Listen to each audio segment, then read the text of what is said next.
Hey guys, it's Nate with Sauce Ain't the Boss here again, and today is day number 28 of quitting drinking alcohol.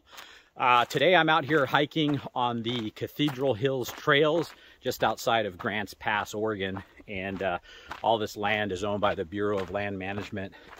Really kind of a beautiful place to hike that's not too far from town if you guys are ever in Grants Pass.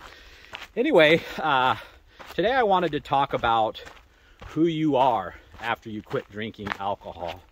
Now for me, when I first started drinking alcohol, was just an inanimate object in a bottle. Before I started drinking, I never thought about alcohol. I really didn't start drinking until I was 21.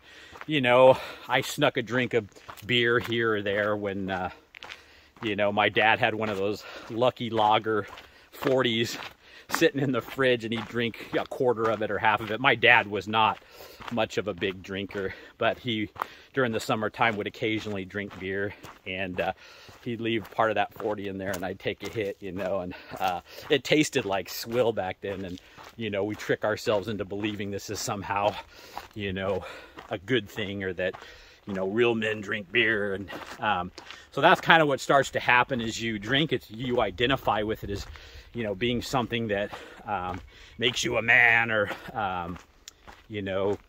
becomes part of who you are. And like what I was saying, it was never part of you. It was just an inanimate liquid in a bottle. It's no different than apple juice. Would you identify with, oh, I'm an apple juice drinker, that's what I do, that's just part of who I am? No, it's stupid. And really, it's the same way with alcohol. And so as you stop drinking alcohol and put it in your past, you get back to and start to find out again who you truly are. And I gotta say that I've really enjoyed that part of this process. The cravings that come and all the discomfort is not the fun part of it, but it's like anything in life. It's not the destination, it's the journey. It's the process of going through whatever it is you're going through, even on a road trip or whatever it is. Part of the whole experience is the journey and the traveling on getting to where you're going, and all the things that happen along the way.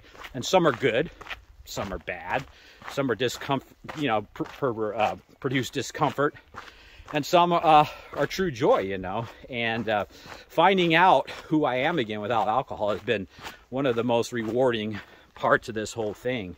And so think about that. Do you identify with alcohol as just part of who you are? I've done it for so long, and maybe that's kind of a silly thought, because how can an inanimate object in a bottle be part of who you are? It just, to me, it doesn't make sense. And so, if you're thinking about quitting drinking, just know that this is one of the most rewarding parts of the entire process, is really getting to the bottom of who you are and what your purpose is, and starting to enjoy life again, true life, not some clouded version of it that, alcohol creates for us. And so that was just the thought process I had going on today, is just discovering, what life's all about, and who you truly are. And it's like I say, just a huge rewarding part of this whole thing. So as far as how it feels to be on day 28, I have been sleeping the last probably week now, especially last 3 or 4 nights. So I'm almost a month in now, and I never slept completely through the night when I was drinking alcohol. I mean, I'd get up, I'd have to go to the bathroom, I'd feel like crap, I'd wake up with sweats, and my heart would be pounding and stuff like that. And but these last few nights, I mean, I can't remember the last time I closed my eyes and then woke up and it was morning and I didn't get up. And it's been that way for the last 3 or 4 nights. So if you're struggling, in your beginning stages of tossing and turning, and I did the same thing, but just know that that's going to get much better. In fact, it'll get to the point where you've had more restful sleep than you probably had in, like in my case, decades, So yeah, the sleep's a lot better. I'm finding myself really enjoying doing things that I haven't done in a long time. And you know, I was talking to a close family member yesterday who also struggles with alcohol, and they haven't been drinking now for about 4 months. And they mentioned that, you know, there's times when they go to do something that they always associated alcohol with, like maybe it's, you know, when you went down to the river, went rafting, or maybe it was camping or something like that, that when you experience, they call it like experience the first time of doing something without the alcohol, you feel a little bit of pain or emptiness or sadness about that. And that's normal too. You know, you're doing things for the first time without your old crutch, you know, but then the second time you do those things is easier. Then the third time you don't even think about it anymore, the alcohol, you know. So and that's the part of the discomfort in this whole process is, you know, going through some of the first things that you have to do without the alcohol in it anymore. And so just know that that's normal too, and that gets better as well. You know, I've done things 3 or 4 times now that I always used to do when I was drinking, and now the thought doesn't even cross my mind and associate it with the drinking anymore. So so yeah, I mean, the longer you get into this, the easier and easier it gets. So don't get yourself to the point where you're like, oh, this is too much, I can't handle it, screwed, I'm going back to drinking. Because I guarantee you, down the road, you're gonna wanna quit again, just like I did.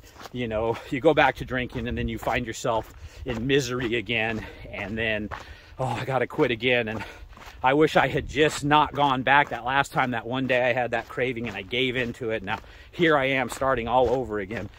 I mean, how many times have we done that to ourselves? And if you had just resisted the urge on that one day, you'd be 3 months in or a year in. I mean, who knows, you know, but here we are back to where we started from because we decided to pick up that drink again. And right now, the way I feel, there's no way I'm going back to it, just because I mean, here I am almost a month in, and things amazing are starting to happen in my life. And I mean, I'd be just devastated the thought of having to start all over again because I got sucked back into that trap, you know. So and that's, you know, that's again part of finding out who you are, is like, you know, when you don't have your crutch to lean on anymore, how are you dealing with situations and stuff like that? And you start learning your weak points, your strong points. And when you're not clouded, you can improve on those things because you can actually see them for what they truly are. You don't just turn to a poison to, quote, solve your problems, when in actuality it's not solving anything. It's just making you numb to fixing whatever it is you've got going on, you know. And so, yeah. Anyway, guys, it's well worth the discomfort to get to a place where you can experience true joy and live the best possible life you can. And I personally am a firm believer that that's never going to happen if you are constantly drinking alcohol. So remember, guys, sauce ain't the boss. You are. You guys have a great day.